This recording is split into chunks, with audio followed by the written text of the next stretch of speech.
Hey there, greetings everybody. I want to welcome you here to the Prog Monster. My name is Murph. I am the host of this show, a show dedicated to progressive rock and other forms of rock music. So it's Thursday night. This is a show called Big Surprises. So I do two shows. One's called Not What I Hoped For, which basically the album doesn't quite live up to where I want. And then you have this show, Big Surprises, which is the opposite. It's an album that really surprised me and blew me away. The album we're doing tonight, of course, is the Scorpions' In Trance. Now, just talk briefly about my Scorpions history prior to this album. So prior to this album, I had Blackout, um, and I had a greatest hits with a few songs that were well known on the radio. And although I liked both albums, I thought they were good, but I never really followed the Scorpions much. I thought that they were more of a kind of, um, almost to some points, almost like a hair band, but different than a hair band at the same time. And although I did like their stuff, I just, for whatever reason, I didn't like it enough to pursue it. And then I was out one day, maybe it was maybe last year or maybe the year before, I can't remember now. And I saw this 3 album collection, kind of a box set, had 3 albums in it. They were all Scorpions album, and I knew that In Trance was an album that came highly recommended. Virgin Killer was also in that collection, and I thought, you know what, I should for the price of these 3 albums, it's worth it.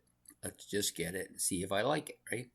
So I decided I'll do what I normally do. I'll start by playing one album, put in my playlist, and see if I like it. And then if I like it, I'll put the next one in, and then so on. And this album, I wasn't expecting a ton from it, but every week it goes by, um, I like it even more. Like it just doesn't seem to have an end for me. At first, of course, I knew the one song In Trance. I'd heard it before. I liked it, thought it was great. I still like it. I still think it's great. It's really catchy. It's a catchy song. Nothing more you can say about it. Catchy, some great guitar riffing. Vocals are fantastic. I've always liked the Scorpions' vocals. Um, Klaus Meine, fantastic singer. Um, Even with that German accent, I still think he can deliver that metal sound so good. And even though I really don't know that this is a metal album, maybe it is. Definitely a hard rock album, no doubt about that. But some fantastic stuff on this album. The guitar really kind of has blown me away. I knew Uli John Roth was a good guitar player. Um, I also knew that Michael Schenker had been in this band, so I knew that they'd had some good guitar players. I didn't know much about Uli John Roth, other than I knew who he was, and I knew that uh, he played on all 4 of these albums, at least the 3 that I got. And I didn't realize how good he was. He's an absolutely outstanding guitar player. He can play that lead part that you get in metal very well. He can play some kind of slidey stuff really well. He has that blues element to his music, which is, I don't listen to blues as much as I used to, but you got to appreciate the abilities of this guy. He's fantastic. So then I wrote a little bit of notes on some of the tracks just because I didn't want to forget stuff in them that I thought was very prominent. So you've got this Dark Lady. It starts the album off with some really heavy distortion to the guitar. It's a very heavy distortion guitar part that just opens up, catches your attention right away. You got some screaming vocals on this track. Fantastic. And it's a real catchy riff. A nice opening. And then you got In Trance, which I absolutely love that song. It bites, it's catchy, lots of hooks. The vocals are fantastic. That's the biggest thing for me about the Scorpions is that vocal part. And it comes through very strong on this album. Then you've got Life's Like a River. Very heavy guitar. The soloing dominating here. And the vocals are very bluesy like. So even though it's kind of metalish. It's got that really bluesy element to it, which I think is fantastic. You've got top of the bill here, this heavy, catchy riffing guitar part. Again, the solo screeching solo on there. Vocals very forward, absolutely top notch. Love this song. Then you've got Living and Dying. This is a melodic, really heavy. Again, the vocals are the dominant part here, but I think this is a real catchy track here. Robot Man. This is kind of the other song that I kind of knew. I'd heard it before. I didn't know it was the Scorpions when I first heard it. But when I heard it on here, I thought, oh yeah, I heard this one before. It's catchy, fast-paced track. Really kind of that scrapey kind of guitar, like he's just ratcheting his pick along it, but not really trying to get a clear sound, but trying to make that scrapey sound to it. Great tune. Next up, Evening Wind. This is a very soulful, very bluesy, soulful song. Lots of emotion here. Great track, though.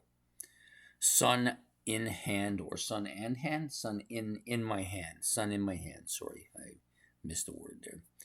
This is a heavy forward bass. So this is the song on it that made me realize how powerful the bass is on here. Absolutely killer bass on this album. The bass player, of course, I knew, but I can't remember his name. I'm looking for it here. I don't see it anywhere.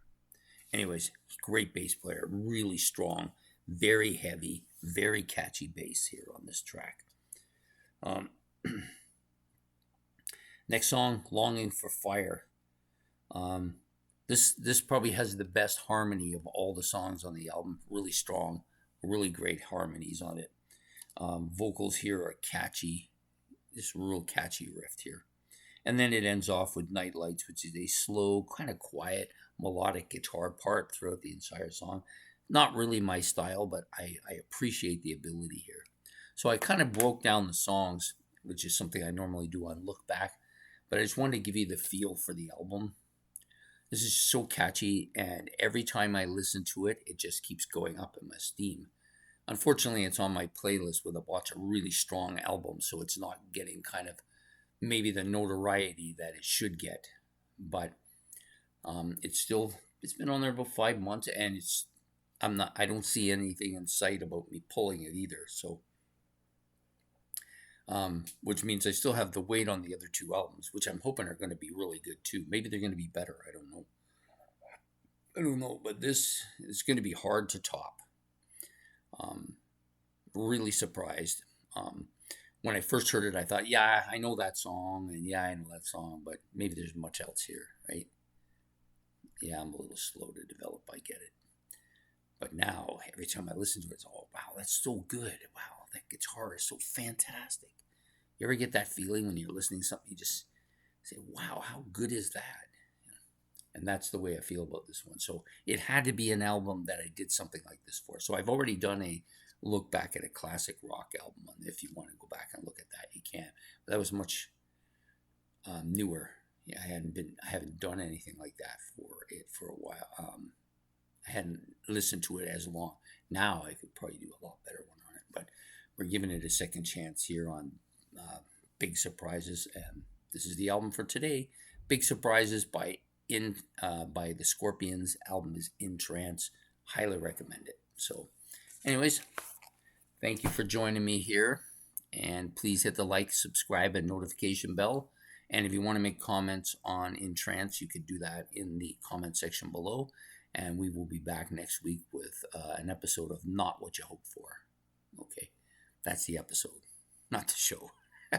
Anyways, take care and have a good one. Goodbye.